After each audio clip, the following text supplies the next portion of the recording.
أعوذ بالله من الشيطان الرجيم. بسم الله الرحمن الرحيم. يا أيها الذين آمنوا إذا قمتم إلى الصلاة فاغسلوا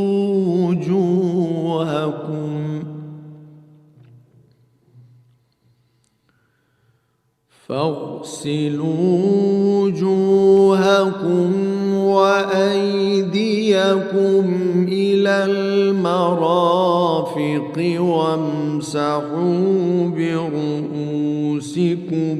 وأرجلكم إلى الكعبين،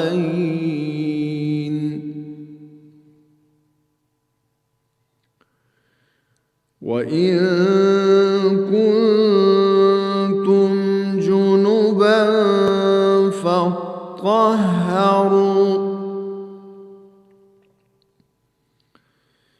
وإن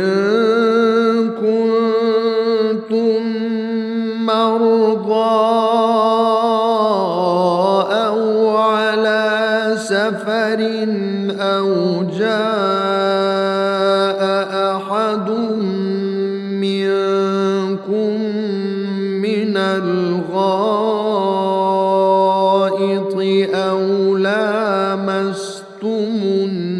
النساء فلم تجدوا ماء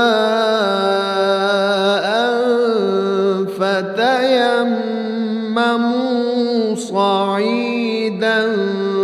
طيبا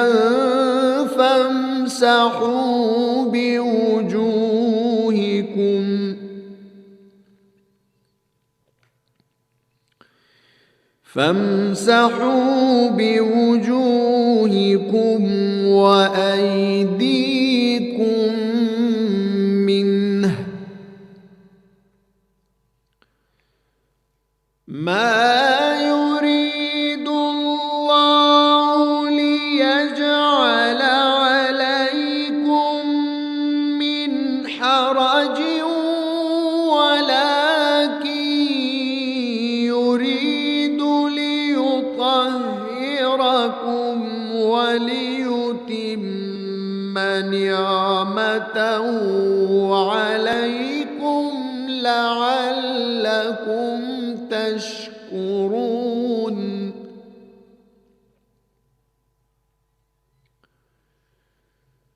واذكروا نعمة الله عليكم وميثاقه الذي واثقكم به إذ قلتم سمعنا وأطعنا واتقوا الله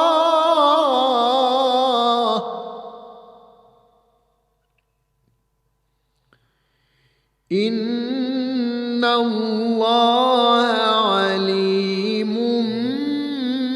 بذات الصدور.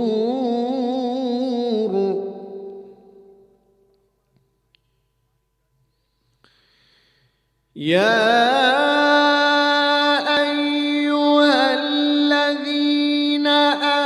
آمنوا كونوا قوامين لله شهداء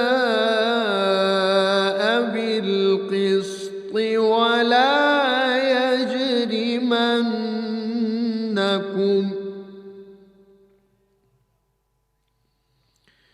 ولا يجرمنكم شنآن قوم على ألا تعدلوا اعدلوا هو أقرب للتقوى واتقوا الله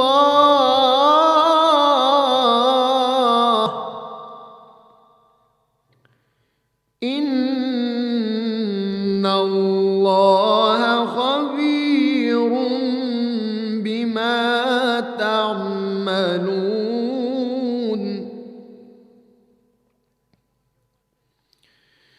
وعد الله الذين آمنوا وعملوا الصالحات لهم مغفرة وأجر عظيم.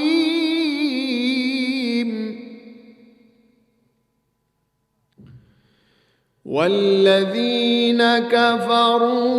وكذبوا بآياتنا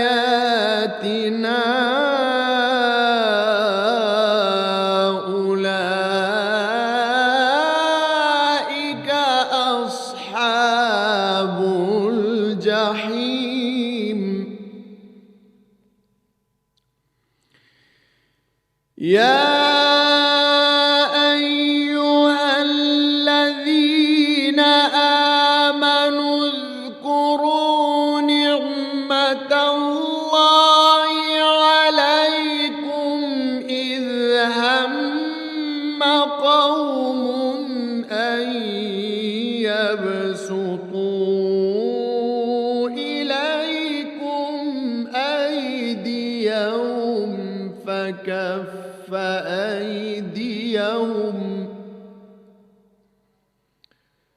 فكف أيديهم عنكم واتقوا الله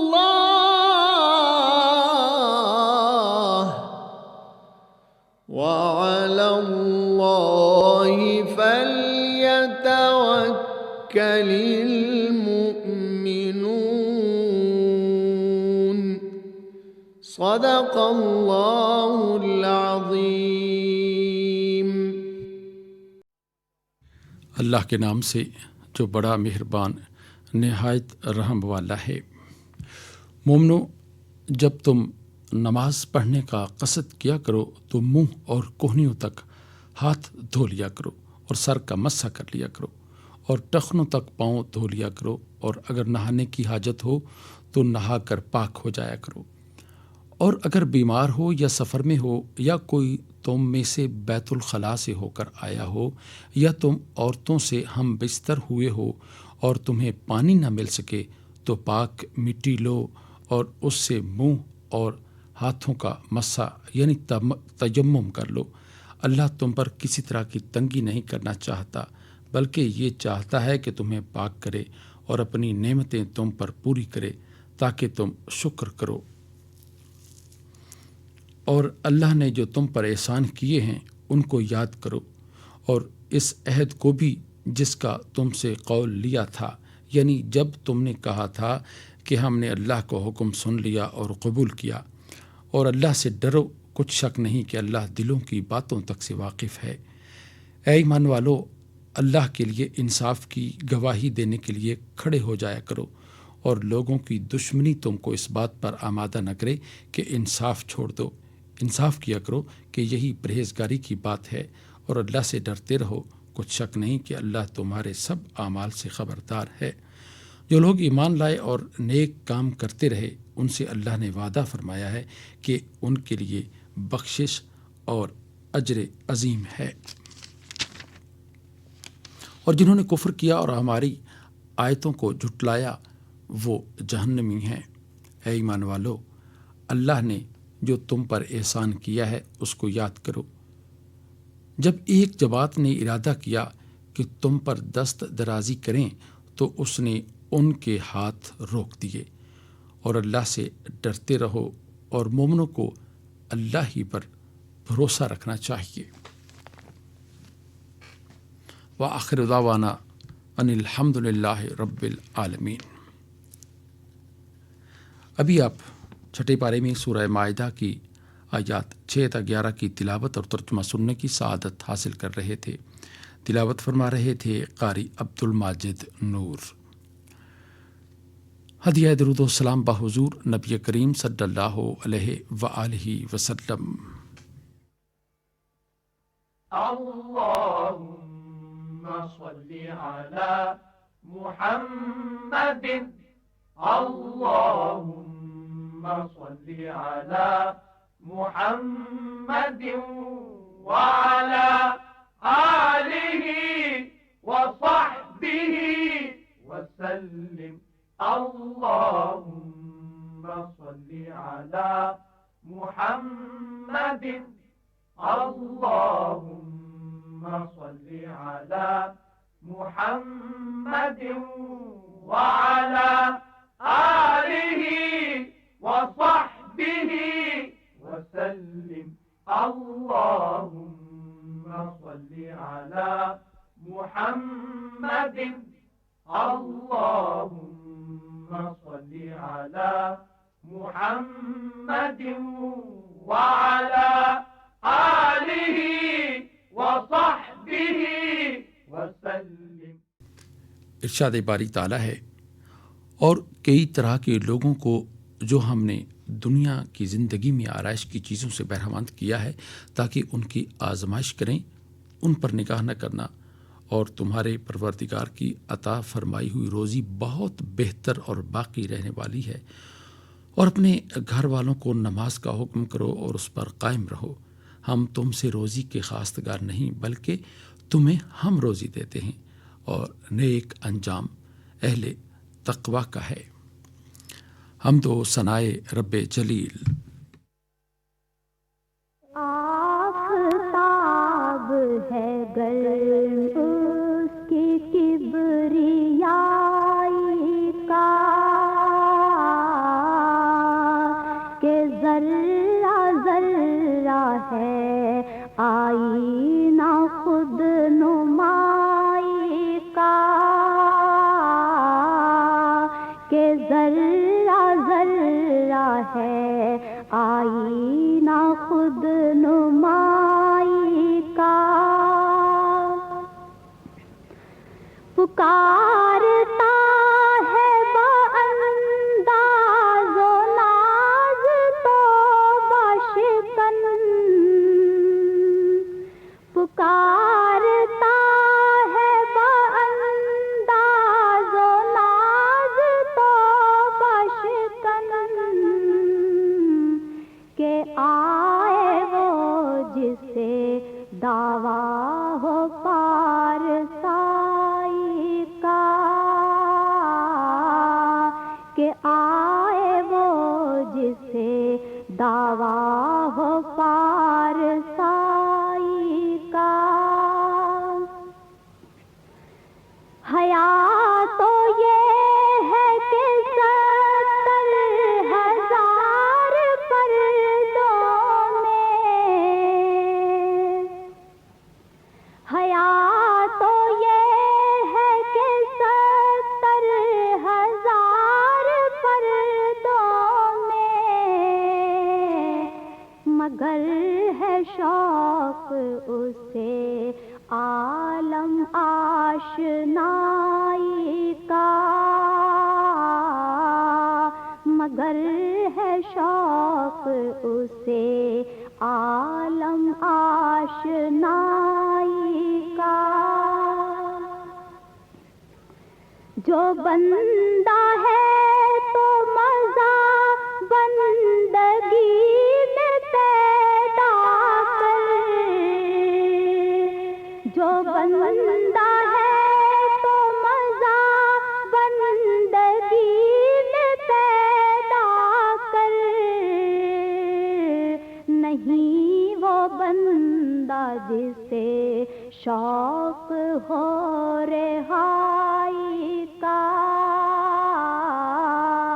نہیں وہ بندہ جسے شوق ہو رہائی کا فقیر اس کی گلی کا ہوں میں عجب کیا فقیر اس کی گلی کا ہوں میں، عجب کیا ہے جو تاج شاہ ہو کاسا میری گدائی کا، جو تاج شاہ ہو کاسا میری گدائی کا۔ بشر سے حمد الہی امیر کیا ممکن، بشر سے حمد الہی امیر کیا ممکن، پہاڑ اٹھائے کہاں حوصلہ یہ رائی کا، پہاڑ اٹھائے کہاں حوصلہ یہ رائی کا، یہ آفتاب ہے گرم اس کی کبریائی کا، کہ ذرہ ذرہ ہے آئینہ خود نمائی کا۔ نذرانہ حمد پیش کر رہی تھیں ام حبیبہ۔ آئیے اب تقاریر کے سلسلے درس حدیث میں حافظ احمد حماد کی گفتگو سنتے ہیں۔ بسم اللہ الرحمن الرحیم، الحمد للہ رب العالمین، والصلاة والسلام على سید الانبیاء والمرسلین وعلى آلہ وصحبہ اجمعین وبعد۔ معزز سامعین، آج ہم آپ کے سامنے رسول اللہ صلی اللہ علیہ وسلم کا جو ارشاد گرامی آپ کے سامنے رکھنا چاہتے ہیں، اس کا تعلق ہمارے روزانہ کے معاملات، لین دین اور تجارت سے ہے۔ حضرت علی رضی اللہ تعالی عنہ وہ فرماتے ہیں کہ نہا رسول اللہ صلی اللہ علیہ وسلم عن بیع المضطر وعن بیع الغرر وعن بیع الثمرة قبل ان تدرک۔ اللہ کے رسول صلی اللہ علیہ وسلم ہمیں منع فرمایا کرتے تھے کہ ہم مجبوری کی حالت میں کسی سے خرید و فروخت کریں، اور ایسی چیز کی خرید و فروخت سے بھی حضور علیہ الصلاۃ والسلام ہمیں منع فرمایا کرتے تھے کہ جس کا ملنا یقینی نہ ہوتا، اور اسی طرح پھلوں کی تیاری سے پہلے انہیں فروخت کرنے سے بھی ہمیں اللہ کے رسول صلی اللہ علیہ وسلم منع فرمایا کرتے تھے۔ معزز سامعین، اللہ تعالیٰ نے قرآن مجید میں ارشاد فرمایا ہے کہ یا ایھا الذین آمنوا لا تأکلوا اموالکم بینکم بالباطل، اے ایمان والو، آپس میں جو دوسرے کا مال و دولت ہے وہ غلط طریقوں سے نہ ہڑپ کیا کرو، نہ کھایا کرو۔ اس سے کیا مراد ہے؟ حضور علیہ الصلاۃ والسلام نے وہ سارے طریقے ہمارے سامنے رکھ دیے جو دوسرے سے مال ہتھیانے کے یا دوسروں سے مال بٹورنے کے غلط طریقے ہیں، جو باطل طریقے ہیں، کہ جن طریقوں پر چل کر اگر انسان منافع حاصل کرتا ہے، نفع حاصل کرتا ہے، جسے ہم اپنی زبان میں کہتے ہیں کہ یہ پروفٹ اس نے گین کیا ہے یا ربح کہا جاتا ہے، لیکن وہ غلط طریقے سے حاصل کیا گیا۔ اگر غلط طریقے سے حاصل کیا گیا ہے تو اللہ کے اس ارشاد کی روشنی میں، یعنی جو ممنوع کام ہے وہ اس نے کیا ہے۔ حضور علیہ الصلاۃ والسلام نے جو ہمیں تجارت کے جو اصول احادیث کے ذریعے بیان فرمائے ہیں، اگر ہم ان کا باریک بینی سے مطالعہ کریں تو ہم اس نتیجے پر پہنچتے ہیں کہ تجارت کے 4 بنیادی اجزاء ہیں۔ ایک خریدار ہے، دوسرا وہ ہے جو فروخت کنندہ ہے، جو مال کو فروخت کرتا ہے،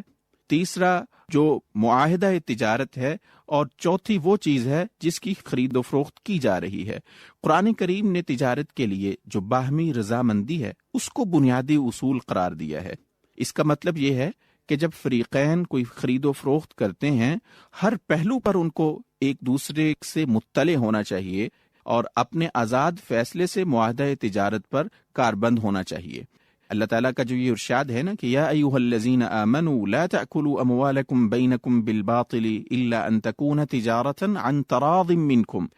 اے ایمان والو، آپس میں ایک دوسرے کا مال باطل طریقے سے مت کھاؤ مگر یہ کہ آپس کی رضامندی سے تجارت ہو۔ باطل طریقے سے مراد لین دین، کاروبار اور تجارت کے وہ طریقے جن میں فریقین کی حقیقی رضامندی یکساں طور پر نہیں پائی جاتی، بلکہ اس میں ایک فریق کا تو جو مفاد ہے وہ ملحوظ رکھا جاتا ہے، جبکہ دوسرا دھوکے یا نقصان کا نشانہ بنتا ہے۔ اگر کسی معاملے میں دھوکہ پایا جائے یا اس میں ایک فریق کی بے بسی اور مجبوری کو دخل ہو تو اگرچہ وہ بظاہر اس پر راضی ہو، لیکن شریعت کی روح سے یہ باطل طریقے سے مال کمایا گیا ہے، یہ پروفٹ حاصل کیا گیا ہے جسے شریعت نے حرام قرار دیا ہے۔ اس لیے لین دین اور باہمی تجارت نہ تو کسی دباؤ سے ہو، نہ ہی اس میں فریب اور ضرر ہو، نہ ہی دھوکہ دہی ہو۔ اگرچہ خرید و فروخت کی حلت قرآنی نص سے ثابت ہے، لیکن ہر قسم کی خرید و فروخت حلال نہیں، بلکہ جو شرائط ہیں اگر وہ شرائط موجود ہوں اس خرید و فروخت میں تو وہ جائز قرار پائے گی، اور یہ جو شرائط ہیں یہ اسی حدیث رسول صلی اللہ علیہ وسلم سے مستنبت ہیں۔ نمبر 1، فریقین باہمی رضامندی سے سودا کریں، اور خریدی ہوئی چیز اور اس کا معاوضہ مجہول نہ ہو، یعنی بات ڈھکی چھپی نہ ہو، اندازے سے بات نہ کی ہو، بلکہ واضح طور پر قیمت کا تعین کیا گیا ہو، قابل فروخت چیز فروخت کرنے والے کی ملکیت ہو اور اسے خریدار کے حوالے کرنے پر مکمل قادر ہو۔ ایسا نہیں ہے کہ وہ درمیان میں کردار ادا کرنے والا ہو، نہ وہ اس کی ملکیت ہو، بلکہ وہ کسی کی وکالت کر رہا ہو اور اس کی اجازت کے بغیر وکالت کر رہا ہو، اور اس کے ذہن میں یہ ہو کہ میں اس سے کم پیسوں میں خرید کر اسے فروخت کر دوں گا، اگرچہ جب وہ فروخت کر رہا ہے وہ اس کی ملکیت نہیں ہے۔ اسی طرح فروخت ہونے والی چیز میں کسی قسم کا عیب چھپا ہوا نہ ہو، اسی طرح کسی حرام چیز کی خرید و فروخت نہ ہو، نہ ہی اس میں سود کو بطور ہیلہ جائز قرار دیا گیا ہو، اور اس خرید و فروخت اور تجارت میں کسی فریق کو دھوکہ دینا ہرگز مقصود نہ ہو۔ اس تجارتی لین دین میں حق رجوع کو برقرار رکھا گیا ہو، یعنی جب آپ کوئی چیز فروخت کرتے ہیں، جب آپ کو پتہ ہے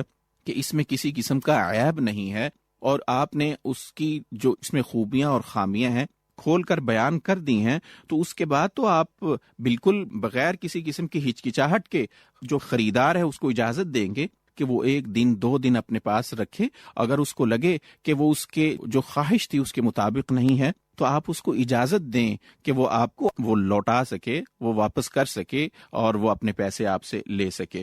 آپ یہ دیکھیے نا کہ سود اور رشوت لینے دینے میں بھی بعض دفعہ یوں محسوس ہوتا ہے کہ آپس کی رضامندی ہے، اس میں مجبوری کوئی نہیں ہے، رضامندی کے ساتھ رشوت دینے والے نے خوشی کے ساتھ دی ہے، رشوت لینے والے نے لی ہے۔ اسی طرح جو سود پر قرض لیا جاتا ہے، ظاہر ہے جو لینے والا ہے وہ اپنی خواہش اور رضامندی سے بینکوں کی طرف جاتا ہے اور قرض جو ہے وہ سود پر لیتا ہے، تو یہ لوگ کہتے بھی ہیں اور کہا جا سکتا ہے کہ یہ رضامندی کے ساتھ لین دین ہوا ہے۔ اسی طرح جو جوا کھیلنے والا ہے وہ اس لیے رضامند ہوتا ہے کہ ان میں سے کسی ایک کو اپنے جیتنے کی امید ہوتی ہے۔ آپ یہ دیکھیے، یہ جو اضطراری کیفیت ہے، یعنی جو انسان ضرورت مند ہے اور کسی انسان سے قرض لینا چاہتا ہے اور وہ سود پر قرض دینے پر دوسرا بندہ ہے وہ راضی ہے، اگر اس انسان کو جو ضرورت مند ہے قرض حسنہ مل رہا ہو، بغیر سود کے کہیں سے قرض مل رہا ہو، تو کیا وہ سود پر قرضہ لے گا؟ ہرگز وہ سود پر قرضہ نہیں لے گا۔ گویا یہ اضطراری کیفیت ہے، وہ مجبوری کی کیفیت ہے، مجبوری کی وجہ سے وہ سود پر قرضہ لے رہا ہے۔ اسی طرح میں عرض کر رہا تھا کہ جوا کھیلنے والا اس لیے رضامند ہوتا ہے کہ ان میں سے ہر ایک کو اپنے جیتنے کی امید ہوتی ہے، اور اگر کسی کو ہارنے کا اندیشہ ہو تو وہ کبھی جوا نہیں کھیلے گا۔ اسی طرح اگر رشوت دینے والے کو معلوم ہو کہ اسے رشوت دیے بغیر حق مل سکتا ہے تو وہ کبھی رشوت نہ دے گا۔ اس کے علاوہ اگر سودے بازی میں ایک فریق کی پوری رضامندی نہ ہو اور اس پر مجبور کر دیا جائے تو وہ بھی اسی ضمن میں آتا ہے۔ تو اس حدیث کی روشنی میں ہمیں یہ معلوم ہوتا ہے کہ مجبور آدمی سے خرید و فروخت، مجبوری کی کیفیت میں اس کی مجبوری سے فائدہ اٹھاتے ہوئے اس سے مال بٹورنا، یہ تجارت کی وہ قسم ہے جو یا ایھا الذین آمنوا لا تأکلوا اموالکم بینکم بالباطل، غلط طریقوں سے پروفٹ بٹورنا، نفع حاصل کرنا کے زمرہ میں آتی ہے۔ اس لیے ہمیں ایسی تمام اقسام سے، ایسے تمام مالی لین دین سے بچنا چاہیے جو شریعت کے روح سے ممنوع قرار پاتے ہیں، اور اسی طرح جس میں کوئی دھوکہ، فراڈ یا عیب کو چھپا کر کسی چیز کو فروخت کیا جاتا ہے، کسی عیب کو چھپا کر زیادہ منافع حاصل کیا جاتا ہے، یہ ساری چیزیں اسی زمرہ میں آتی ہیں۔ حدیث کی روشنی میں ایسی جو تجارت، ایسا لین دین، ایسی چیز کی خرید و فروخت، ایسا منافع وہ جائز نہیں ہے انسان کے لیے، اسے ایک مسلمان کے طور پر اس سے بچنا چاہیے۔ اللہ تعالیٰ ہمیں لین دین میں اسلامی اصولوں کو سامنے رکھنے اور اس پر عمل کرنے کی ہمیں توفیق عطا فرمائے۔ اگر ہم ان اسلامی اصولوں کو مد نظر رکھتے ہوئے اپنی تجارت کو بڑھائیں گے، مالی لین دین کریں گے، اس پر منافع حاصل کریں گے، تو یہ چونکہ ہم نے اپنی اسلامی اصولوں کی روشنی میں اپنی تجارت کو آگے بڑھایا ہے، تو یہ تجارت بھی ہمارے لیے عبادت بن جائے گی۔ وگرنہ اگر ہم غیر شرعی جو اصولوں اور غیر اسلامی اصولوں پر چلتے ہوئے منافع حاصل کریں گے تو گویا وہ حرام کمائی ہم اپنے پیٹ میں، ہم اپنے بچوں کو کھلا رہے ہیں۔ اللہ تعالی ہمیں ان ہدایات پر عمل کرنے کی توفیق عطا فرمائے۔ والسلام علیکم ورحمۃ اللہ وبرکاتہ۔ تقاریر کے سلسلے درس حدیث میں گفتگو کر رہے تھے حافظ احمد حماد۔ حضور نبی کریم صلی اللہ علیہ وآلہ وسلم نے ارشاد فرمایا، اللہ کے دین کی طرف لوگوں کو بلانے والے قیامت کے روز سب سے سربلند ہوں گے۔ سارے مصطفیٰ جہاں پائے مالے مصطفیٰ، دل نثارے مصطفیٰ جہاں پائے مالے مصطفیٰ، یہ اویسے مصطفیٰ ہے وہ بلال مصطفیٰ، یہ اویسے مصطفیٰ ہے وہ بلال مصطفیٰ، دل نثارے مصطفیٰ جہاں پائے مالے مصطفیٰ، سب سمجھتے ہیں اسے شمع شبستان ہیرا، سب سمجھتے ہیں اسے شمع شبستان ہیرا، نور ہے کونین کا لیکن جمال مصطفیٰ، نور ہے کونین کا لیکن جمال مصطفیٰ، دل نثارے مصطفیٰ جہاں پائے مالے مصطفیٰ، عالم ناسوت میں اور عالم لاہوت میں، عالم ناسوت میں اور عالم لاہوت میں، کون دیتی ہے ہر طرف برق جمال مصطفیٰ، کون دیتی ہے ہر طرف برق جمال مصطفیٰ، دل نثارے مصطفیٰ جہاں پائے مالے مصطفیٰ۔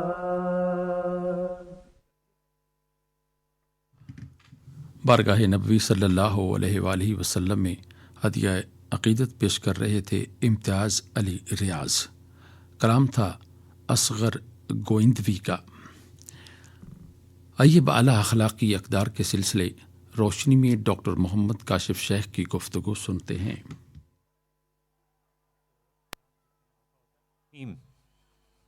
سامعین کرام، حضرت امام زین العابدین رضی اللہ تعالی عنہ، جو کہ حضرت امام حسین رضی اللہ تعالی عنہ کے صاحبزادے ہیں، ان کا نام علی ہے اور لقب زین العابدین ہے، کربلا کے لٹے ہوئے کارواں کے سالار آپ ہی تھے۔ اگر ان ہستیوں کی حیات طیبہ کا مطالعہ کیا جائے اور اس کا جائزہ لیا جائے تو ہمارے سامنے بہترین اسوہ آتا ہے۔ آج کا دور، ہمارا معاشرہ، ہمارے مسائل، ہماری دقتیں، ہماری پریشانیاں اور مسائل کا گرداب جس میں ہم الجھے ہوئے ہیں، ان سے نکلنے کی کوئی سبیل ضرور ہے، تو ضرور ہمیں روشنی کے چراغوں سے روشنی حاصل کرنی چاہیے۔ یہ منارہ نور ہیں، ان سے رہنمائی لینی چاہیے۔ ان کے تذکرے، ان کا بیان ہمارے لیے سکون اور اطمینان کا باعث ہے۔ اس سے ہمارے قلب و دماغ کو روشنی ملتی ہے اور مضطرب روحوں کو قرار آتا ہے۔ حضرت امام زین العابدین رضی اللہ تعالی عنہ ویسے تو قافلہ کربلا کے سالار تھے اور نونہال تھے، معصوم تھے جب کربلا کا واقعہ پیش آیا اور نواسۂ رسول جناب امام حسین رضی اللہ تعالی عنہ کو شہید کر دیا گیا، لیکن حضرت امام زین العابدین رضی اللہ تعالی عنہ، نام تو علی تھا لیکن لقب زین العابدین تھا، تو علم کا، عمل کا، ورع کا، خشیت کا اور اللہ رب العالمین سے تعلق کا، انسانوں پر رحمت کا پیکر تھے۔ فقہ میں کمال درجے کی استعداد رکھتے تھے۔ حضرت سعید بن مسیب رضی اللہ تعالی عنہ جلیل القدر تابعی ہیں، وہ ان کی ورع کا، ان کی عبادات کا اور ان کے یومیہ معمولات کا تذکرہ اور ذکر کرتے ہیں کہ جب حضرت امام زین العابدین رضی اللہ تعالی عنہ عبادت میں مشغول ہوتے تھے تو دنیا جہاں سے، آس پاس کے ماحول سے بالکل لا تعلق ہو جاتے تھے۔ آج ہمیں اپنے رب سے تعلق قائم کرنے کا بھی جب موقع اور سعادت حاصل ہوتی ہے تو یکسوئی نہیں ہوتی، توجہ نہیں ہوتی، خشیت نہیں ہوتی، اور پھر قلب کا اطمینان نصیب نہیں ہوتا۔ حضرت سعید بن مسیب رضی اللہ تعالی عنہ نے کئی ایک ایسے امور ان کے بارے میں ذکر فرمائے جس کی بنا پر حضرت علی بن حسین بن علی رضی اللہ عنہم، امام زین العابدین رضی اللہ تعالی عنہ کو زین العابدین کا لقب حاصل ہوا کہ آپ عابدین کی زینت ہیں، عبادت کرنے والوں کی زینت ہیں، عبادت کرنے والوں کا فخر ہیں۔ کہتے ہیں کہ جب حج پر گئے تو زبان سے تلبیہ نہ نکلتا تھا، لبیک اللہم لبیک، اے رب حاضر ہیں، آپ کے در پر حاضر ہیں، لا شریک لک لبیک، اے رب آپ کی ساتھ کوئی شریک نہیں، حاضر ہیں ہم، آپ ہی کے در پر حاضر ہیں۔ تو زبان سے لبیک کا کلمہ نہ نکلتا تھا۔ کسی نے سوال کیا کہ جناب یہ مقام تو ہے جہاں تلبیہ کہنے کی ضرورت ہے، جہاں لبیک کہنے کی ضرورت ہے، اور یہ ایک شرعی تقاضا بھی ہے۔ آنکھوں سے آنسو جاری ہو گئے، کہنے لگے کہ مجھے اس بات کا ڈر ہے، میں اس خوف میں مبتلا ہوں، خوف کے مارے میری زبان سے یہ کلمہ نہیں نکلتا کہ کہیں اللہ رب العالمین کی طرف سے رد نہ ہو جائے، لا لبیک نہ ہو جائے کہ نہیں، تمہاری حاضری قبول نہیں ہے۔ اس ڈر سے، اس خوف سے زبان سے یہ کلمہ نہیں نکلتا تھا۔ اور پھر ایک موقع پر نماز میں مشغول تھے، آگ لگ گئی، لوگ متوجہ ہوئے، لوگوں نے کہا کہ آگ لگ گئی ہے، اپنے آپ کو بچائیے، لیکن حضرت امام زین العابدین رضی اللہ تعالی عنہ کی نماز میں جو انہماک تھا، جو خشیت تھی، اس میں ذرہ برابر بھی فرق نہ پڑا۔ نماز بڑے اطمینان سے مکمل کی۔ جب سلام پھیرا، لوگ عقیدت مند دیوانہ وار آگے بڑھے، وہ کہا حضرت خدا نہ خواستہ آپ کو نقصان پہنچ جاتا، آپ نے کیوں نہ نماز توڑی، آپ کو اس آگ کا اندیشہ نہ ہوا؟ انہوں نے کہا کہ ہاں، مجھے اس آگ کا اندیشہ نہ ہوا، کیونکہ میری نظر میں وہ دوسری آگ تھی جو جہنم کی آگ ہے، جس سے بچنے کے لیے ہم اللہ کی عبادت کرتے ہیں، تو میں اس سے بچنا اہم سمجھتا ہوں، باقی اللہ تعالی حفاظت کرنے والا ہے۔ تو یہ تھے حضرت امام زین العابدین رضی اللہ تعالی عنہ، نواسہ رسول حضرت امام حسین رضی اللہ تعالی عنہ کے صاحبزادے، اور حضرت علی بن ابی طالب رضی اللہ تعالی عنہ کے پوتے۔ ان کی زندگی سے ہمارے لیے کئی سبق ہیں۔ اللہ سے دعا ہے کہ اللہ ہمیں اس پر چلنے کی توفیق عطا فرمائے۔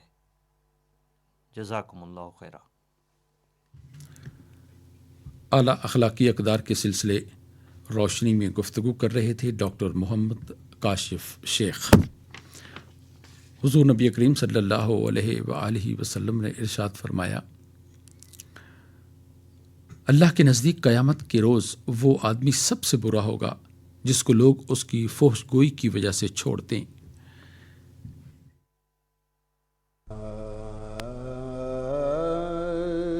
گر میں جہاد ہے کو صداقت نہیں ہوں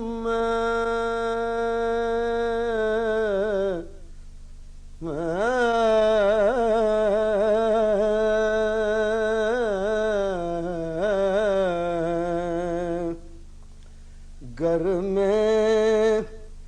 جہاد حق و صداقت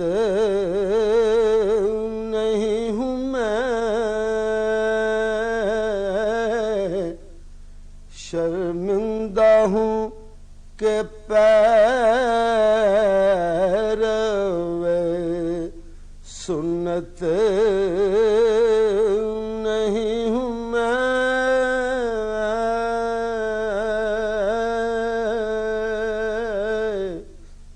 شرمندہ ہوں کہ پیرو سنت نہیں ہوں میں، ڈرتا ہوں بات کہتے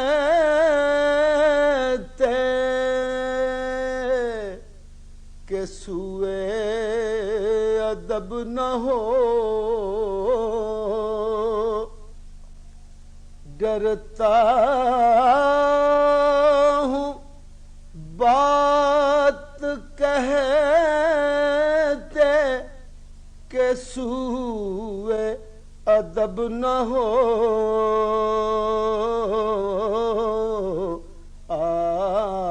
آگاہ رسم و راہ محبت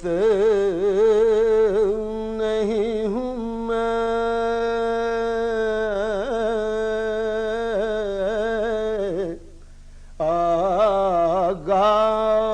ہے رسم و راہ محبت نہیں ہوں میں، شرمندہ ہوں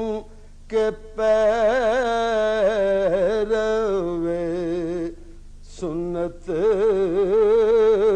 نہیں ہوں میں،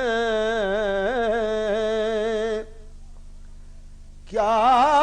کم ہے فخر یہ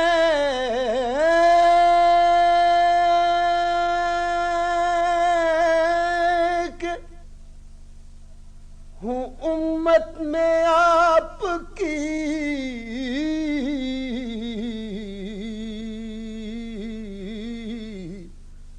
گو وجہ نیک نامی امت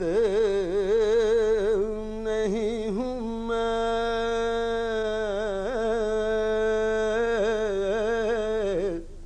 گو وجہ نیک نامی امت نہیں ہوں میں،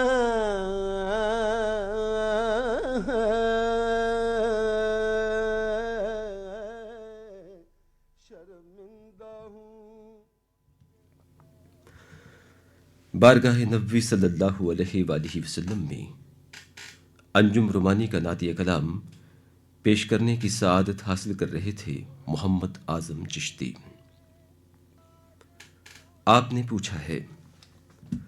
قرآن و سنت کی روشنی میں آپ کے بھیجے گئے سوالات کے جوابات دے رہے ہیں ڈاکٹر حبیب الرحمان عاصم۔ الرحمن الرحیم۔ آج کے اس پروگرام کے لیے ہمیں خط لکھا ہے اسلام آباد سے محترمہ سریا خاتون نے۔ آپ لکھتی ہیں کہ اگر کوئی شخص اپنے آنے والے وقتوں کے لیے سونا، چاندی، اناج یا دیگر اشیاء جمع کرتا ہے تو کیا وہ بھی ذخیرہ اندوزی میں آئے گا؟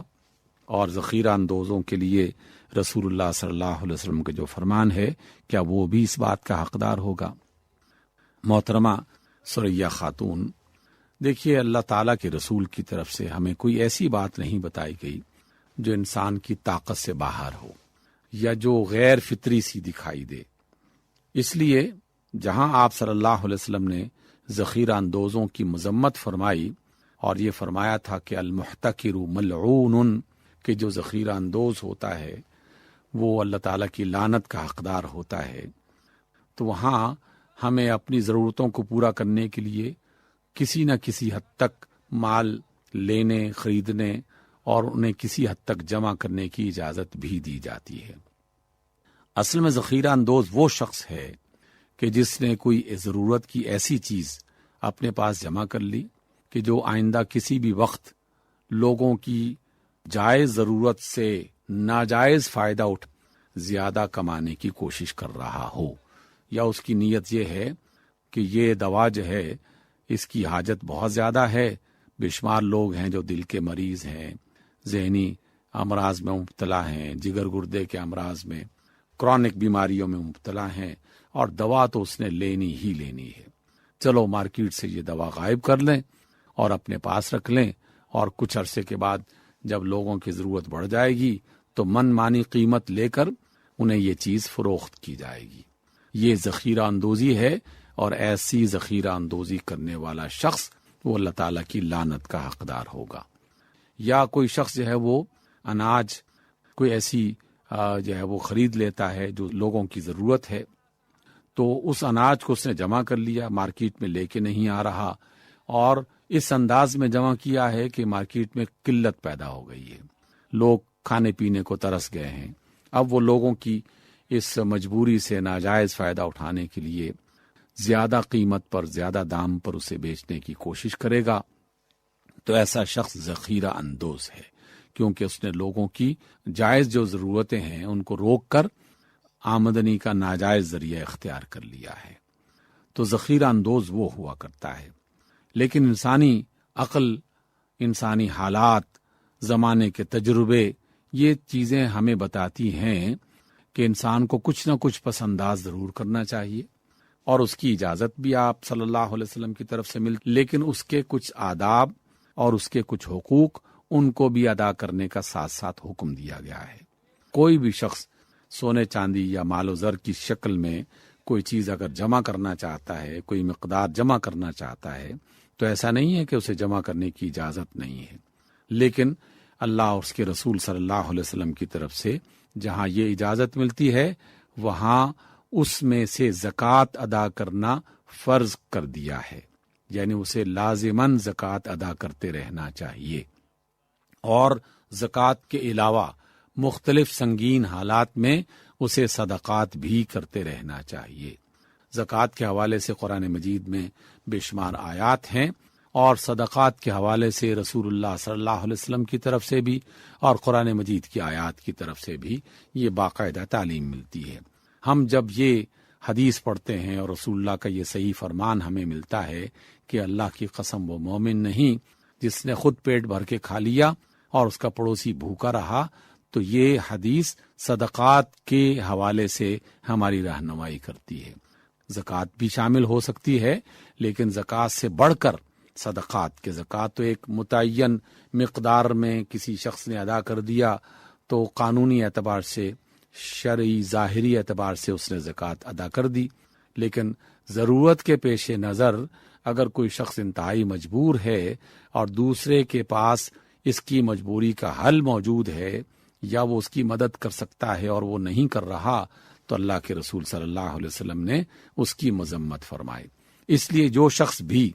سونے کی صورت میں، مال کی صورت میں، زر کی صورت میں اپنے پاس کوئی چیز جمع کرتا ہے تو وہ ذخیرہ اندوز نہیں ہے، بشرطے کہ وہ زکوٰۃ اور صدقات اور حالات کے پیش نظر لوگوں کی مدد کرنے کا کام کرتا رہے،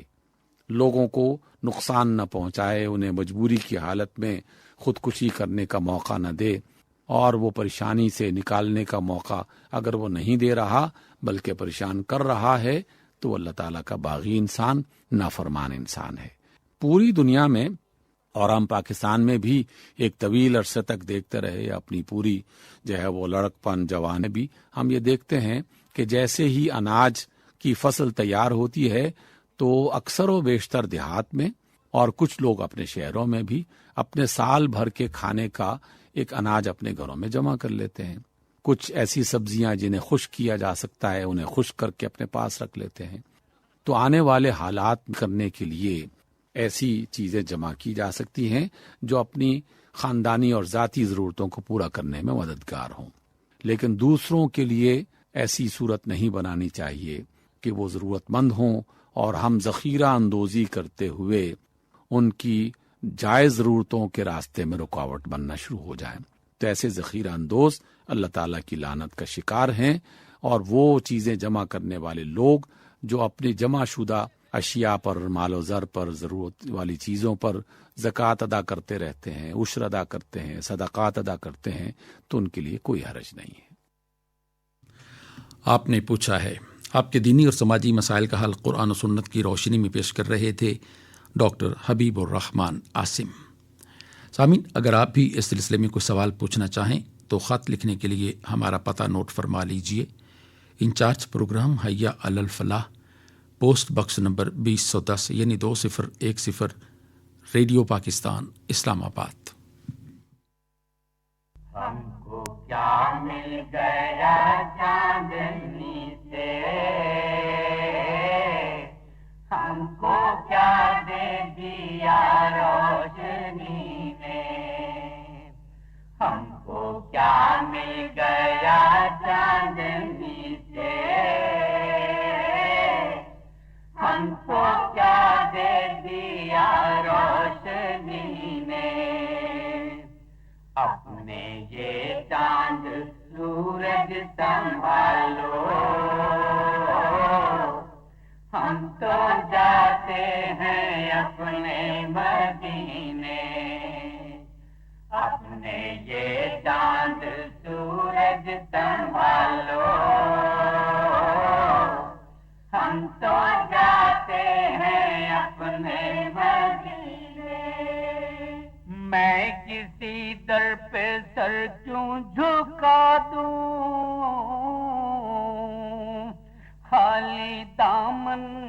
تمہیں کیوں دکھا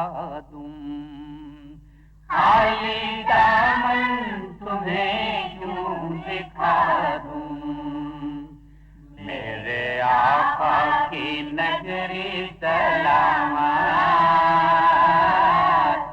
جس کی گلیوں میں گھر گھر قدیمے، میرے آقا کی نگری سلامت، جس کی گلیوں میں گھر گھر قدیمے، اپنے یہ چاند سورج سنبھالو، ہم تو جاتے ہیں اپنے مدینے، ضبط کا مجھ میں یارا نہیں ہے، رنج دوری گوارا نہیں ہے، رنج دوری گوارا نہیں ہے، ذکر طیبہ ادارا نہ چھیڑو، پھر چھلک جائیں گے آپ جینے، ذکر طیبہ ادارا نہ چھیڑو، پھر چھلک جائیں گے آپ جینے، اپنے یہ چاند سورج سنبھالو، ہم تو جاتے ہیں اپنے مدینے، شرم سے سر جھکے جا رہے ہیں، دل میں رہ رہ کے پچھتا رہے ہیں، دل میں رہ رہ کے پچھتا رہے ہیں، اللہ اللہ یہ باران رحمت آ گئے آسیوں، اللہ اللہ یہ باران رحمت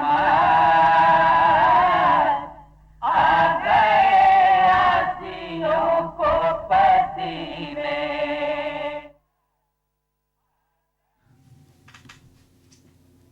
بارگاہ نبوی صلی اللہ علیہ وآلہ وسلم میں اقبال عظیم کے گلہ عقیدت منصور تابش اور ساتھیوں کی آواز میں پیش کیے گئے۔ قرآن حکیم اور ہماری زندگی کے سلسلے میں سورہ انفال کی آیات 26 تا 28 کے مضامین کے حوالے سے گفتگو کر رہے ہیں ڈاکٹر محمد سعد صدیقی۔ الحمد لله رب العالمين والعاقبة للمتقين والصلاة والسلام على خير خلقه محمد وآله وأصحابه أجمعين، أما بعد فأعوذ بالله من الشيطان الرجيم، بسم الله الرحمن الرحيم، واذكروا إذ أنتم قليل مستضعفون في الأرض تخافون أن يتخطفكم الناس فآواكم وأيدكم بنصره ورزقكم من الطيبات لعلكم تشكرون، يا أيها الذين آمنوا لا تخونوا الله والرسول وتخونوا أماناتكم وأنتم تعلمون، واعلموا أنما أموالكم وأولادكم فتنة وأن الله عنده أجر عظيم۔ صدق اللہ العظیم۔ ان آیات کریمہ کا ترجمہ سماعت فرمائیے۔ اور وہ وقت یاد کرو جب تم تعداد میں تھوڑے تھے، اپنی سرزمین میں کمزور شمار کیے جاتے تھے، اس اندیشے میں رہتے تھے کہ تم کو مخالف لوگ اچک کر لے جائیں۔ ان حالات میں اللہ نے تمہیں ٹھکانہ دیا، اپنی مدد سے تمہیں مضبوط کیا اور تمہیں پاکیزہ چیزوں کا رزق عطا کیا تاکہ تم شکر ادا کرو۔ اے ایمان والو، اللہ اور اس کے رسول صلی اللہ علیہ وآلہ وسلم سے بے وفائی نہ کرنا اور نہ جانتے بوجھتے اپنی امانتوں میں خیانت کے مرتکب ہونا، اور اس بات کو جان رکھو کہ تمہارے اموال اور تمہاری اولاد امتحان کی چیز ہے، اور اس بات کو بھی جان رکھو کہ اللہ کے پاس بڑا بھاری اجر تمہارے لیے موجود ہے۔ گزشتہ آیات میں پوری بنی نوع انسان کو خبردار کیا گیا تھا کہ اس وبال سے ڈرنا جو صرف ان لوگوں کو متاثر نہیں کرے گا جنہوں نے ظلم و شرک کا ارتکاب کیا ہے، بلکہ جن لوگوں نے بھی اس ظلم کو روکنے کی کوئی عملی کوشش بھی نہیں کی، زبان یا تحریر سے بھی اس ظلم کے خلاف کوئی آواز نہ اٹھائی، اور نہ ہی دل سے اس کو برا سمجھ کر کچھ قلبی بے چینی کا اظہار کیا، ایسے لوگ بھی پھر اللہ کے عذاب کا نشانہ بننے والے ہوں گے۔ اللہ کی طرف سے آنے والا امتحان بعض اوقات مصائب و مشکلات کی صورت میں آتا ہے، اور بعض اوقات اللہ کی طرف سے نازل ہونے والی نعمتوں، رحمتوں اور رزق طیبات کی وسعت کے ذریعے سے آتا ہے، جس کی جانب آج کی تلاوت کردہ آیات مبارکہ میں اشارہ کیا جا رہا ہے۔ آج جو 3 آیات مبارکہ تلاوت کی گئی ہیں، ان میں سے پہلی آیت مبارکہ میں حق جل مجدہ نے اپنے انعامات و احسانات کا ذکر فرمایا، دوسری آیت مبارکہ میں اس ضمن میں بنیادی حکم دیا گیا، جبکہ تیسری آیت مبارکہ میں یہ بتایا گیا کہ جو اس آزمائش میں پورا اترے گا، اللہ کے پاس اس کے لیے اجر عظیم کا وعدہ ہے۔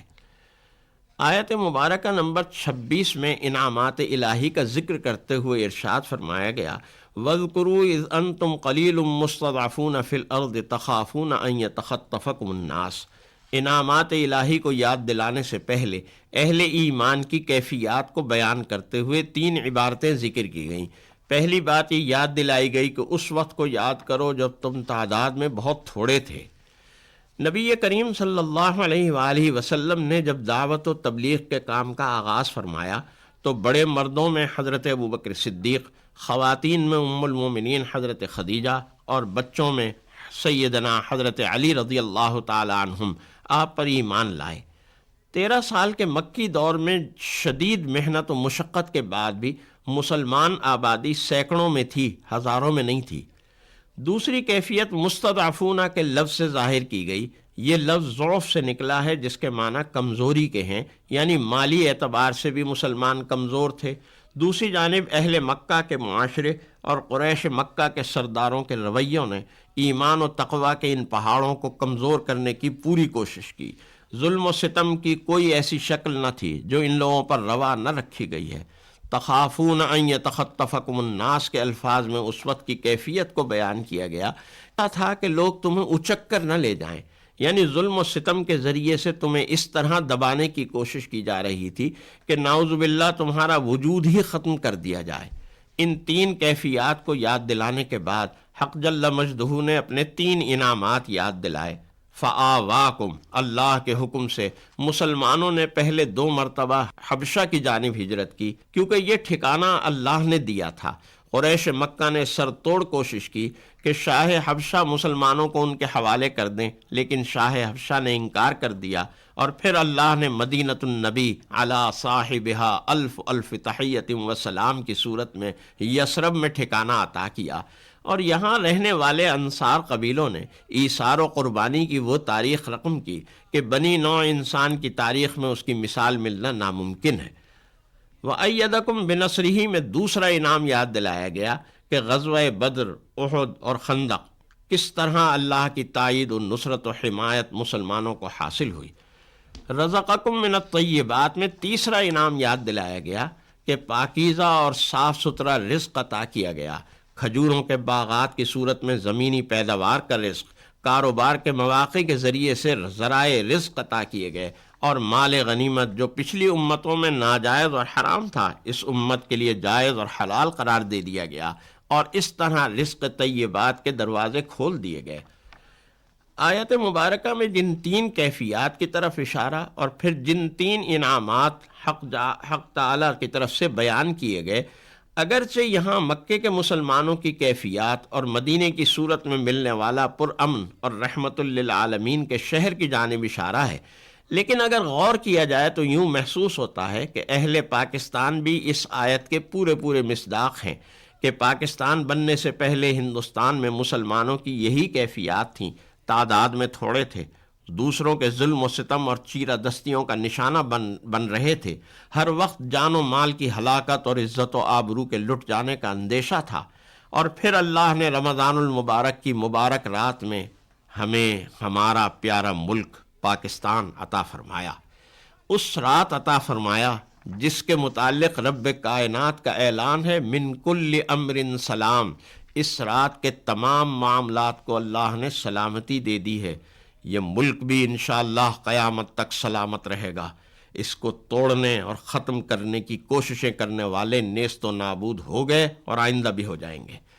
اس ملک کی سلامتی اور ترقی کے حوالے سے ہماری ذمہ داری کیا ہے، اس کو آیت مبارکہ نمبر 27 میں بیان کیا گیا۔ ارشاد ہوا یا ایھا الذین آمنوا لا تخونوا اللہ والرسول وتخونوا اماناتکم۔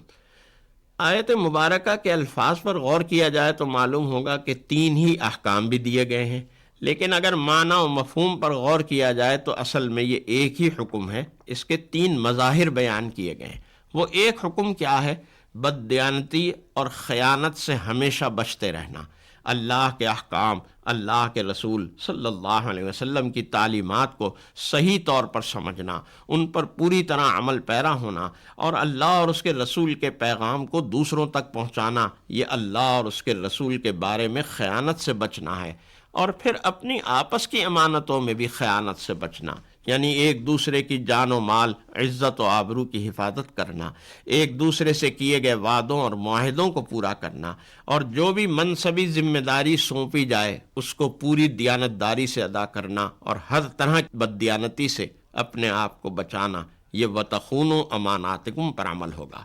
آیت مبارکہ نمبر 28 میں اس مضمون کو مکمل کیا گیا کہ یہ بات یاد رکھنا کہ تمہارا مال و دولت، تمہاری اولادیں تمہارے لیے آزمائش اور امتحان ہیں،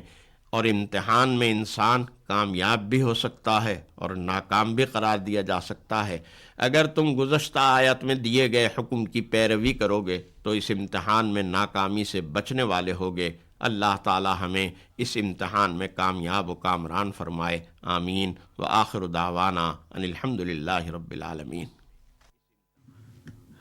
قرآن حکیم اور ہماری زندگی کے سلسلے میں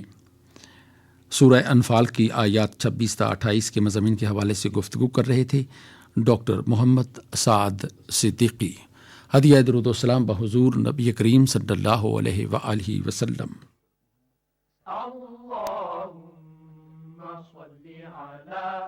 محمد اللهم صل على محمد وعلى آله وصحبه وسلم۔ اللهم صل على محمد اللهم صل على محمد وعلى آله وصحبه وسلم۔ آئیے پروگرام کے ان اختتامی لمحات میں اللہ تعالیٰ کے حضور دعا کے لیے ہاتھ پھیلائیں۔ اللہ، میں آپ سے صحت و تندرستی ایمان کے ساتھ اور ایمان حسن اخلاق کے ساتھ مانگتا ہوں۔ اے اللہ، میں آپ سے ایسی کامیابی طلب کرتا ہوں جس کے بعد فلاح و نجات ہو، اور اے اللہ میں آپ سے آپ کی رحمت اور عافیت کا اور مغفرت کا اور رضامندی کا سوال کرتا ہوں۔ اے ارحم الراحمین، ہم سب کو دنیا اور آخرت کی کامیابی نصیب فرما اور ہمیں کامیابی والی زندگی نصیب فرما۔ اے احکم الحاکمین، ہمیں دین اسلام پر عمل کر کے کامیابی اور کامرانی حاصل کرنے کی توفیق نصیب فرما، اور نبی کریم صلی اللہ علیہ وسلم کی لائی ہوئی شریعت کا کامل متبع اور اطاعت کرنے والا بنا۔ اے اللہ، کامیابی کے سارے خزانے تیرے ہاتھ میں ہیں، ہم سب کو ناکامی سے محفوظ فرما اور ہر قسم کی کامیابی نصیب فرما، آمین یا ارحم الراحمین۔